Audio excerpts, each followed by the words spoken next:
दोस्तों, कहानी शुरू करने से पहले एक सवाल है आपसे। क्या आप वाकई डरावनी कहानियां अंत तक सुनने की हिम्मत रखते हैं? अगर हाँ, तो अभी सब्सक्राइब कीजिए, क्योंकि इस चैनल पर डर अधूरी कहानियों में नहीं, पूरी सच्चाई के साथ आता है। और इस वीडियो को लाइक कर दीजिए ताकि हमें पता चले कि आप भी उन लोगों में से हैं जो डर से भागते नहीं। और एक बात, नीचे कमेंट में लिखिए, मैं डरता नहीं, क्योंकि इस कहानी के आखिर में मैं देखना चाहता हूं कि कितने लोग अपना वादा निभा पाए। या फिर आप कमेंट कर बता सकते हैं कि आपको ये कहानी कैसे लगी। तो तैयार हो जाइए, क्योंकि अब शुरू होती है आज की डरावनी कहानी।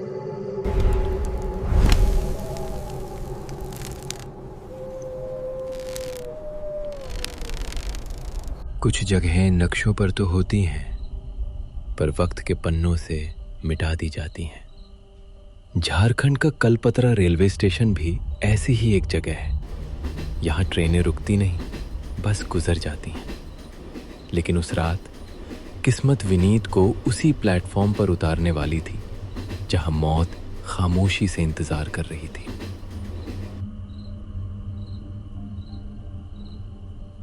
हद तेरी की, ये कौन सा स्टेशन है? मुझे तो जसीडी उतरना था। ये एक टीटी ने मुझे कहाँ उतार दिया? भाई साहब, ओ भाई साहब, कोई है? गार्ड साहब। विनीत ने चारों तरफ देखा। स्टेशन की पीली लाइटें रह रह कर झपक रही थीं।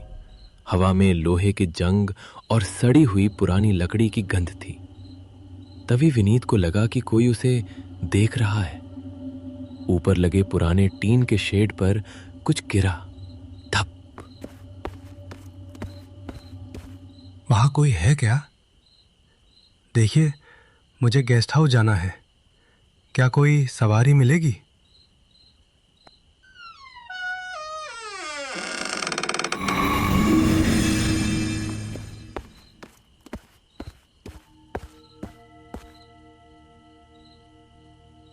भीतर आ जाओ बाबू, बाहर मत खड़े रहो, वो देख लेगा। कौन? कौन देख लेगा? और आप इतनी अंधेरी कोठरी में क्यों बैठे हैं?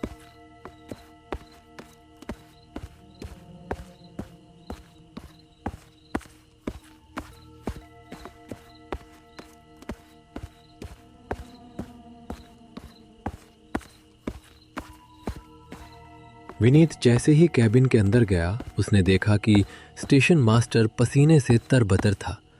उसकी आंखें फटी हुई थीं और वो लगातार अपनी उंगलियों से टेबल पर कोई अजीब सा निशान बना रहा था।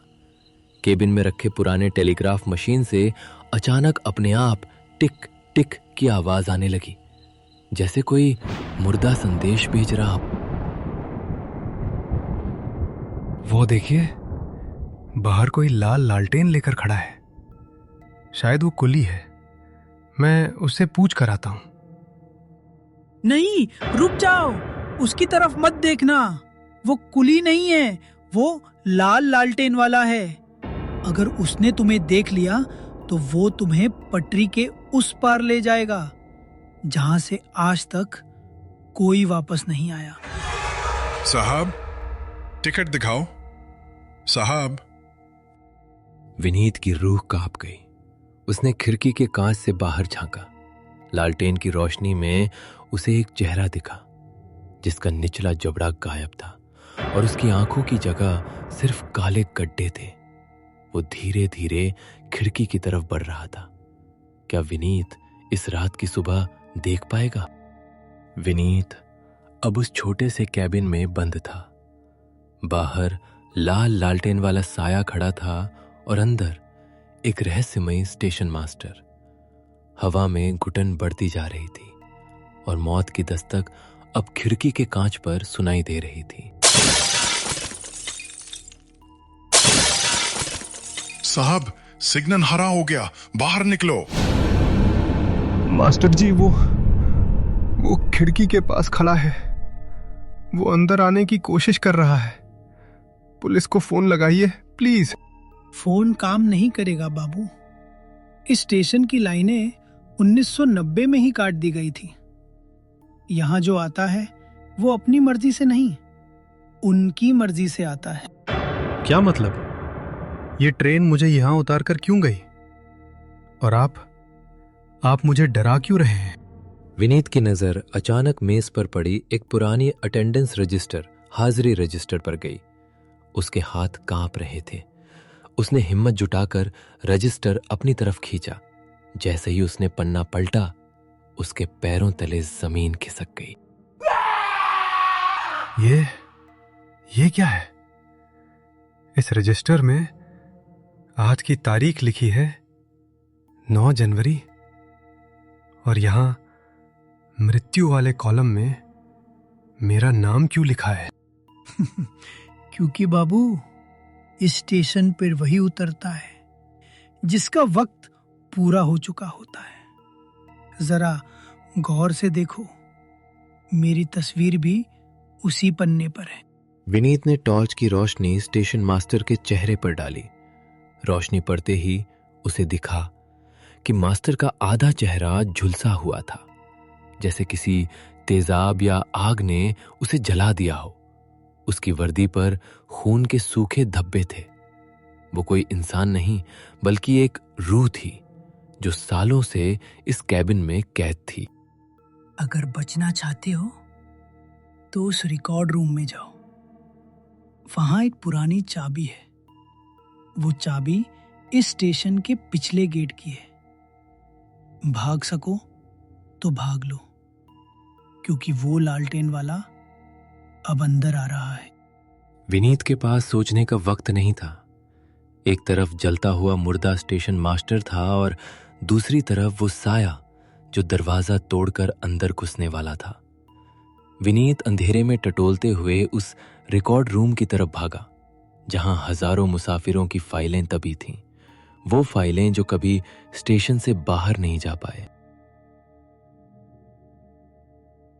इंसान अंधेरे से नहीं डरता, वो उस चीज से डरता है जो अंधेरे में छिपी होती है। विनीत अब रिकॉर्ड रूम के भीतर था। यह कमरा नहीं, बल्कि एक कब्रिस्तान था, कागजों और यादों का कब्रिस्तान। हे भगवान, मुझे यहां से बाहर निकालो। माचिस कहाँ है? माचिस? जैसे ही माचिस की तीली जली, विनीत की आंखें फटी की फटी रह गईं। कमरे की छत से हजारों की तादाद में पुरानी लाल फाइलें लटकी हुई थी। हवा ना होने के बावजूद वो फाइलें धीरे धीरे हिल रही थीं, जैसे कोई अदृश्य हाथ उन्हें सहला रहा हो। हर फाइल पर एक फोटो लगी थी और उस पर बड़े अक्षरों में लिखा था, लापता। हमारा टिकट, हमें घर जाना है। क्या तुम मेरी चिट्ठी पहुंचा दोगे? नहीं, ये सच नहीं है। ये सब मेरा वहम है। बेटा, क्या तुमने मेरी बेटी को देखा? वो इसी ट्रेन से आने वाली थी 40 साल पहले।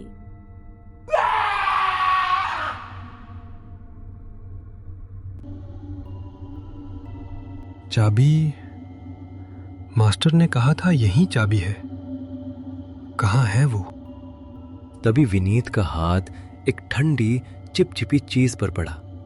उसने अपनी टॉर्च, जो अब तक बंद थी, को जोर से पटका और वो जल उठी। रोशनी पड़ते ही उसने देखा कि उसका हाथ एक कटे हुए इंसानी हाथ पर था, जिसने एक पीतल की बड़ी चाबी को मजबूती से जकड़ा हुआ था। विनीत ने जैसे ही वो चाबी खींची, वो कटा हुआ हाथ भी हरकत करने लगा। उसने विनीत की कलाई पकड़ ली। तभी रिकॉर्ड रूम की दीवारों से खून रिसने लगा और उन फाइलों में लगी तस्वीरें विनीत को घूरने लगी। उनकी आंखें हिल रही थीं। विनीत, भाग कर कहां जाओगे? तुम्हारा नाम तो रजिस्टर में दर्ज हो चुका है। विनीत ने अपनी कलाई छुड़ाने के लिए पूरी ताकत लगा दी। चाबी उसके हाथ में थी, लेकिन दरवाजा बाहर से खुल रहा था। सामने मौत खड़ी थी और पीछे रूहों का समंदर। क्या वो पिछली खिड़की से कूद पाएगा, या वो भी उन फाइलों में एक और लापता तस्वीर बन जाएगा? रिकॉर्ड रूम का दरवाजा खुल चुका था। विनीत ने अपनी आंखें बंद कर लीं और अंधेरे में एक छलांग लगाई। उसे लगा वो मर जाएगा, लेकिन वो किसी सख्त जमीन पर नहीं, बल्कि गीली और ठंडी राख पर गिरा। जब उसने आंखें खोलीं तो वो स्टेशन के उस हिस्से में था जो किसी भी नक्शे में नहीं था। Platform number 0। मेरा पैर, मैं कहाँ हूं? यहां इतनी धुंध क्यों है? धुंध के पीछे से एक पुरानी जर्जर भाप वाली ट्रेन खड़ी दिखाई दी। वो ट्रेन काली थी, जैसे उसे जलाया गया हो। उस ट्रेन की खिड़कियों से कोई धुआं नहीं, बल्कि इंसानी हाथ बाहर निकल रहे थे। विनीत ने देखा कि प्लेटफॉर्म पर बिछी गिट्टियां पत्थर नहीं, बल्कि इंसानी दांत और खोपड़ियां थीं।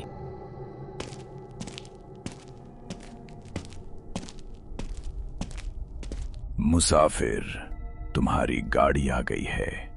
इस पर चढ़ जाओ, वरना यहां की राख तुम्हें खा जाएगी। नहीं, मैं इस ट्रेन पर नहीं चढ़ूंगा। यह मुर्दों की ट्रेन है। मुझे चाबी मिल गई है। मैं बाहर जाऊंगा।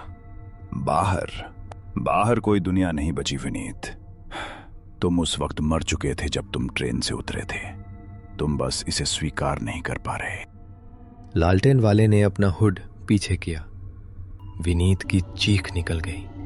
उस चेहरे पर मांस नहीं था, सिर्फ हिलते हुए कीड़े और सरती हुई खाल थी। लेकिन सबसे डरावनी बात यह थी कि उस कंकाल ने विनीत की ही घड़ी पहनी हुई थी। नहीं, मेरी घड़ी, ये सब झूठ है। मैं जिंदा हूं। विनीत उस पीतल की चाबी को लेकर स्टेशन के उस जंग लगे पिछले गेट की तरफ भागा, जिसे मास्टर ने बताया था।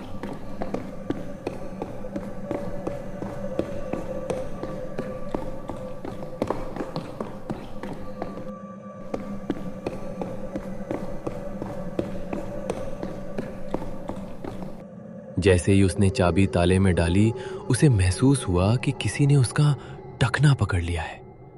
नीचे से जमीन फटने लगी थी और उसमें से अनगिनत हाथ उसे खींच रहे थे।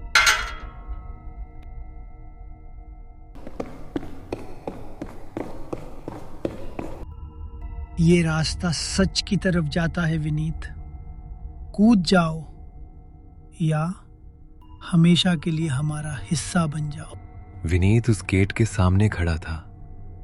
पीछे मौत का तांडव था और सामने एक अंतहीन खाई। परछाइयां उसे छू रही थी। उनकी छुअन बर्फ से भी ज्यादा ठंडी थी। विनीत ने अपनी आंखें मूंद लीं और उस खाई में छलांग लगा दी। उसे लगा कि वो गिरेगा, लेकिन वो हवा में तैरने लगा। ये क्या है? ये रोशनी कहां से आ रही है? माँ, क्या आप यहाँ हैं? डॉक्टर साहब देखिए, इसकी सांसें फिर से उखड़ रही हैं। विनीत को अचानक अपनी पूरी जिंदगी एक फिल्म की तरह दिखने लगी। वो ट्रेन का सफर, वो आखिरी स्टेशन और वो झटका। उसे याद आया कि जब ट्रेन कलपत्रा स्टेशन से गुजर रही थी, तभी एक बहुत बड़ा धमाका हुआ था। ट्रेन पटरी से उतर गई। विनीत ने देखा कि प्लेटफॉर्म पर दर्जनों लाशें पड़ी हुई थीं, सफेद काफन में लिपटी हुई। लोग रो रहे थे, चिल्ला रहे थे।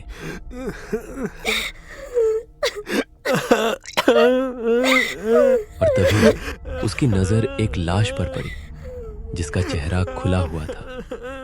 वो चेहरा विनीत का अपना चेहरा था।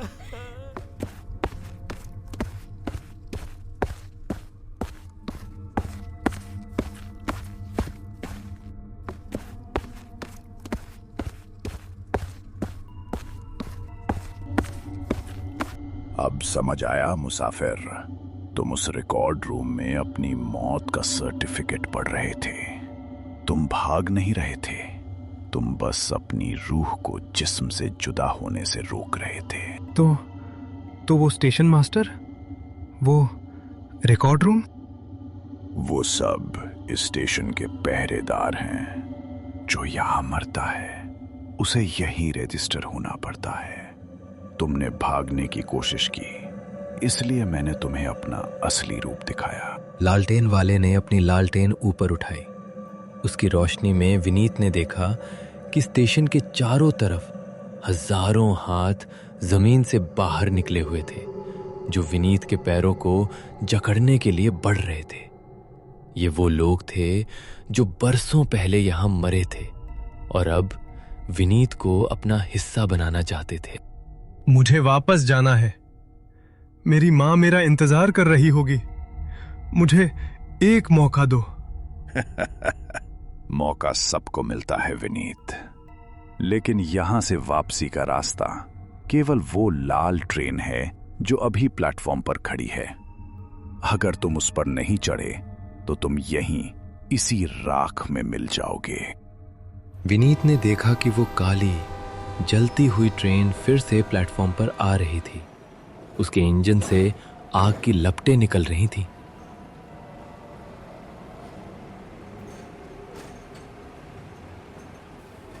इंसान का सबसे बड़ा डर मौत नहीं है, बल्कि ये जानना है कि वो पहले ही मर चुका है। विनीत अब उस जलती हुई ट्रेन के सामने खड़ा था।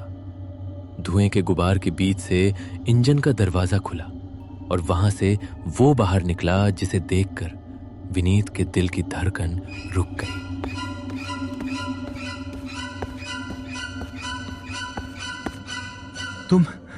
तुम कौन हो? मेरा चेहरा, मेरी आंखें, तुम मेरी तरह क्यों दिख रहे हो? मैं तुम्हारी वो आखिरी इच्छा हूं विनीत, जो अधूरी रह गई। मैं तुम्हारा वो डर हूं जिसे तुम स्टेशन पर छोड़ आए थे। ट्रेन तैयार है, क्या तुम तैयार हो? जैसे ही उस ड्राइवर ने विनीत का हाथ पकड़ा, विनीत को एक तेज बिजली का झटका महसूस हुआ। उसे अपनी मौत का वो पल साफ दिखा। ट्रेन की बोगी पलटी थी। कांच के टुकड़े उसके सीने में धंसे थे और वो अपनी मां का नाम पुकारते हुए दम तोड़ रहा था। वो स्टेशन, वो मास्टर, वो लालटेन वाला, सब एक लिम्बो, बीच की दुनिया थे। नहीं, मैं इस ट्रेन में नहीं जाऊंगा। मुझे घर जाना है। यही तुम्हारा घर है विनीत। कलपत्रा स्टेशन का हर मुसाफिर इसी डिब्बे में सफर करता है, हमेशा के लिए। डॉक्टर देखिए, इसकी पल्स वापस आ रही है। डिफिब्रिलेटर लाओ जल्दी।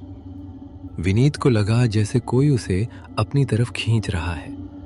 एक तरफ वो काली ट्रेन थी और दूसरी तरफ एक सफेद रोशनी।